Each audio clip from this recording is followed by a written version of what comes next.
లౌకికవాదులు మాత్రమే కాదు, దేశ రాజకీయాలని ఒక మంచి ప్రత్యామ్నాయం కావాలి దేశ రాజకీయాలకి. అలాగే ఒక సమాజం కావాలి, ప్రజలందరికీ మంచి సంక్షేమం జరిగేటువంటి మంచి సమాజం కావాలి కోరుకునేటువంటి ప్రతి ఒక్కళ్ళు కూడా సీతారాం యేచూరి లేనటువంటి లోటుని ఈరోజు ఫీల్ అవుతాం. మనం చూస్తే సోషల్ మీడియాలో అనేక మంది యూట్యూబర్స్ అంటూ ఉంటాము, మనం వాళ్ళు చాలా పాపులర్గా వీడియోలు అవి చేసి పెడుతుంటారు.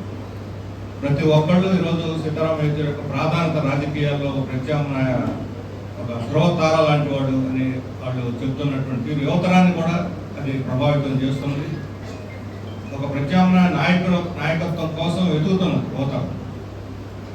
కొన్ని ఆశలో లేకపోతే కొన్ని భ్రమలో పెట్టుకున్నటువంటి మోడీ వైఫల్యం చెందిన తర్వాత ఇక ఇతను పనికిరాడు, దేశానికి మరో కొత్త నాయకుడు కావాలి అనుకున్నటువంటి పరిస్థితుల్లో సీతారాం గారు లాంటి నాయకుడు మరణించడం అది తీరనటువంటి లోటు.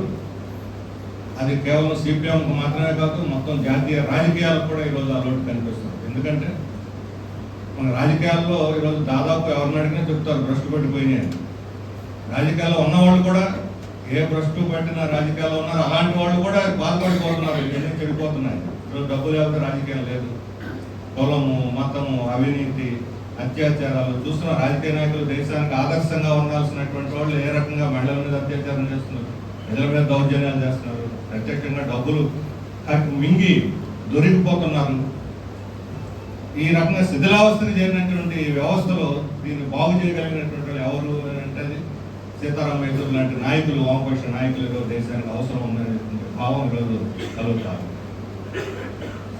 ఒక 50-60 సంవత్సరాల పాటు దేశ రాజకీయాల్లో విద్యార్థి దశ నుంచి పార్లమెంటేరియన్గా సిపిఎం అఖిల భారత ప్రధాన కార్యదర్శిగా ఉన్న కాలంలో కూడా ఎటువంటి మచ్చ లేకుండా నిజాయితీగా స్వేచ్ఛగా స్వచ్ఛందంగా ప్రజల కోసం పనిచేస్తున్న యావత్ జీవితాన్ని కూడా ప్రజల సేవ, ప్రజలు తప్ప మరొక ఆలోచన లేనటువంటి నాయకుడు.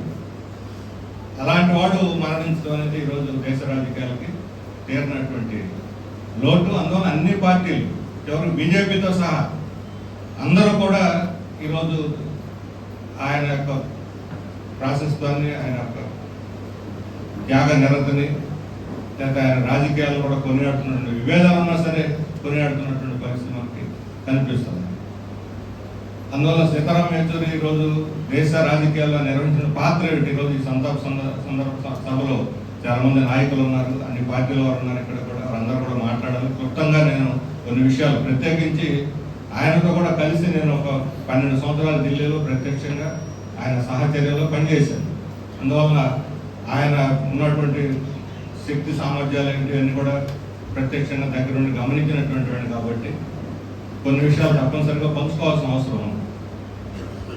ఎందుకంటే ఇందాక చెప్పాను, అవినీతికి తావులేనటువంటి ఒక నిజాయితీ పరుడైన రాజకీయ నాయకుడు ఈరోజు దేశానికి అవసరం. అలాంటి నాయకులు ఈరోజు వామపక్ష పార్టీలో, కమ్యూనిస్ట్ పార్టీలోనే మనకి కనిపిస్తారు.